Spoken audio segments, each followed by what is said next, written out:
അസ്സലാമു അലൈക്കും. ബഹുമാനമുള്ള ഉസ്താദുമാരെ, പ്രിയമുള്ള കൂട്ടുകാരെ, മക്കയിലെ പ്രമുഖ ചന്തയായ ഉഖാള ചന്തയാണ് രംഗം. എങ്ങും ശബ്ദകോലാഹലങ്ങൾ. വിവിധ ദേശങ്ങളിൽ നിന്നും കാഫിലുകൾ വ്യാപാരത്തിന് എത്തിച്ചേർന്നിട്ടുണ്ട്.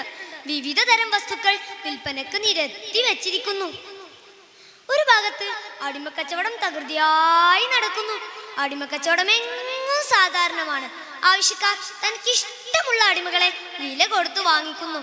അവരെ കൊണ്ട് കഠിന ജോലികൾ ചെയ്യിപ്പിക്കാം. പട്ടിണിക്കിടുകയോ അടിക്കുകയോ കൊല്ലുകയോ എന്തുമാവാം. ആരും ചോദ്യം ചെയ്യില്ല. 400 ദിർഹം, 400 ദിർഹം. അടിമക്കച്ചവടക്കാരനുറക്കെ വിളിച്ചു പറഞ്ഞുകൊണ്ടിരിക്കുന്നു. 8 വയസ്സുള്ള ഒരു കൊച്ചു ബാലനെയാണ് അയാൾ വിൽപ്പനക്ക് വെച്ചിരിക്കുന്നത്. 400 ദിർഹമിന് ആ കൊച്ചു കുഞ്ഞ് വിൽക്കപ്പെട്ടിരിക്കുന്നു. മക്കയിലെ സമ്പന്ന റാണിയായ ഖദീജയ്ക്ക് വേണ്ടി തന്റെ സഹോദര പുത്രനാണ് കുട്ടിയെ വാങ്ങിയത്. സെയ്ദ്, അതായിരുന്നു അവന്റെ പേര്. സെയ്ദും തന്റെ മാതാവും ബന്ധുവീടുകളിലേക്ക് പോകവേ വഴിയിൽ വെച്ചവരെ ബനു കൈൻ ഗോത്രക്കാർ കണ്ടുമുട്ടി. അക്രമകാരികളായ അവർ സെയ്ദിന്റെ മാതാവിന്റെ കയ്യിൽ നിന്നും അവനെ തട്ടിയെടുത്ത് ഉഖാളയിലെ അടിമ കമ്പോളത്തിൽ കൊണ്ട് വിൽക്കുകയായിരുന്നു. ഇതിനിടെ മുത്തുനബി സല്ലല്ലാഹു അലൈഹി വസല്ലം ഖദീജ ബീവി റളിയല്ലാഹു അൻഹയെ വിവാഹം ചെയ്തു. ഖദീജ റളിയല്ലാഹു അൻഹ തന്റെ അടിമ ബാലനെ നബി സല്ലല്ലാഹു അലൈഹി വസല്ലമക്ക് സമ്മാനമായി നൽകുകയും ചെയ്തു. അതോടുകൂടി സെയ്ദ് നബി സല്ലല്ലാഹു അലൈഹി വസല്ലമയുടെ സേവകനായി തീർന്നു. കാലം കടന്നുപോയി. ഒരു ഹജ്ജ് വേള ബനു കുലൈബ് ഗോത്രത്തിലുള്ള സംഘം സെയ്ദിനെ കണ്ടുമുട്ടുകയും തങ്ങളുടെ സുഹൃത്ത് ഹാരിസിന്റെ പുത്രനാണെന്ന് തിരിച്ചറിയുകയും നാട്ടിൽ വിവരം അറിയിക്കുകയും ചെയ്തു. വാർത്ത എങ്ങും പരന്നു. സെയ്ദിന്റെ കുടുംബം ആഹ്ലാദത്തിൽ ആറാടി. എന്നേക്കുമായി നഷ്ടപ്പെടുമെന്ന് കരുതിയ തങ്ങളുടെ പൊന്നുമോനെ തിരിച്ചു കിട്ടാൻ പോകുന്നു. അധികം താമസിച്ചില്ല. സെയ്ദിന്റെ പിതാവ് തന്റെ സഹോദരനെയും കൂട്ടി ഉടൻ മക്കയിലെത്തി. എവിടെയാണ് മുഹമ്മദ്? അയാൾ ആളുകളോട് അന്വേഷിച്ചു. ആര്? അല്ലമീനോ? പള്ളിയിൽ കാണാം, അവർ മറുപടി പറഞ്ഞു. ഹാരിസ് നബി സല്ലല്ലാഹു അലൈഹി വസല്ലമയെ അന്വേഷിച്ച് വിശുദ്ധ ഹറമിലെത്തി.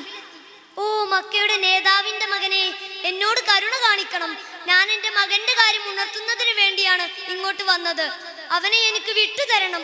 ദയവ് ചെയ്ത് അതിന് നിങ്ങൾ വിലക്ക് കൽപ്പിക്കരുത്. തീർച്ചയായും നിങ്ങളുടെ അടുത്തേക്ക് തന്നെ അവനെ ഞാൻ തിരിച്ചെത്തിത്തോളാം.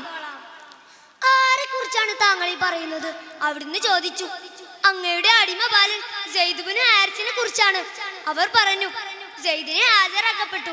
നബി സല്ലല്ലാഹു അലൈഹി വസല്ലം അവരോട് പറഞ്ഞു, സെയ്ദ് നിങ്ങളുടെ കൂടെ വരാൻ ആഗ്രഹിക്കുന്നുവെങ്കിൽ നിങ്ങൾക്ക് കൊണ്ടുപോകാം.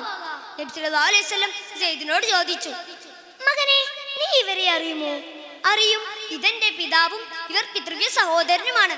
സെയ്ദ് പറഞ്ഞു. നബി സല്ലല്ലാഹു അലൈഹി വസല്ലം സെയ്ദിനോട് പറഞ്ഞു, മകനെ, തീർച്ചയായും നീ എന്നെ കുറിച്ച് അറിവുള്ളവനാണ്. എന്റെ സഹവാസത്തെ കുറിച്ച് നിശ്ചയമായും നിനക്ക് അറിവുണ്ട്. ഇവരെ കുറിച്ച് നിനക്കറിയാം. ഇവർ നിന്റെ പിതാവും പിതൃവ്യ സഹോദരനുമാണ്.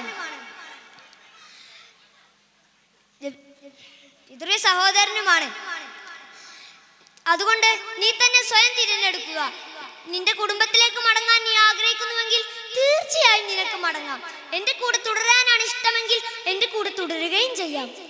എന്തൊരു നീതിപൂർണമായ തീരുമാനം! ആളുകൾ ആകാംക്ഷഭരിതരായി. ഏവരെയും അമ്പരപ്പിച്ചുകൊണ്ട് സെയ്ദ് നബി സല്ലല്ലാഹു അലൈഹി വസല്ലമയോട് പറഞ്ഞു, ഞാൻ അങ്ങയെ അല്ലാതെ മറ്റാരെയും തിരഞ്ഞെടുക്കുകയില്ല. അങ്ങയെ ഉപേക്ഷിച്ച് എന്റെ കുടുംബത്തിലേക്ക് മടങ്ങാൻ ഞാൻ ആഗ്രഹിക്കുന്നുമില്ല. സെയ്ദിന്റെ പിതാവിന് നിയന്ത്രിക്കുവാനായില്ല. സെയ്ദേ, നിനക്ക് നാശം! സ്വാതന്ത്ര്യത്തെക്കാൾ നീ അടിമത്തത്തെയാണ് ആഗ്രഹിക്കുന്നത്. നിന്റെ കുടുംബത്തിലേക്കും മാതാപിതാക്കളിലേക്കും മടങ്ങാൻ നീ ആഗ്രഹിക്കുന്നില്ലേ? ഇല്ല, ഞാൻ നിങ്ങളുടെ കൂടെ വരാൻ ആഗ്രഹിക്കുന്നില്ല. ഞാൻ അവിടുത്തെ അല്ലാതെ മറ്റാരെയും തിരഞ്ഞെടുക്കുകയില്ല. സെയ്ദ് വീണ്ടും പറഞ്ഞു. അല്ലാഹുവിന്റെ റസൂൽ സല്ലല്ലാഹു അലൈഹി വസല്ലം ആ പൊന്നുമോനെ തന്നോട് ചേർത്ത് പിടിച്ചുകൊണ്ട് അവിടെ കൂടി നിന്നവരോട് പ്രഖ്യാപിച്ചു, ജനങ്ങളെ, നിങ്ങൾ സാക്ഷികളാവുക. തീർച്ചയായും സെയ്ദ് എന്റെ പുത്രനാണ്. ഞാൻ അവനും അവനെ എനിക്കും അവകാശപ്പെട്ടിരിക്കുന്നു. സെയ്ദിന്റെ പിതാവിന്റെ മുഖത്ത് സന്തോഷത്തിന്റെ പൂക്കൾ വിരിഞ്ഞു. ആഹ്ലാദത്തോടെ, അതിലേറെ ആത്മസംതൃപ്തിയോട് കൂടി അവർ തിരിച്ചുപോയി. ഓ കൂട്ടുകാരെ, അടിമയായ ഒരു കൊച്ചു ബാലിനെ പോലും സ്നേഹം കൊണ്ട് നിർമ്മിച്ച മതിൽക്കെട്ടിനുള്ളിൽ അവിടത്തേക്ക് പിടിച്ചു നിർത്താൻ കഴിഞ്ഞെങ്കിൽ നബി സല്ലല്ലാഹു അലൈഹി വസല്ലമയുടെ ജീവിതത്തിൽ നമുക്ക് വലിയ മാതൃകയുണ്ട്. ഇത്രയും പറഞ്ഞുകൊണ്ട് ഞാൻ എൻ്റെ കഥ അവസാനിപ്പിക്കുന്നു. അസ്സലാമു അലൈക്കും.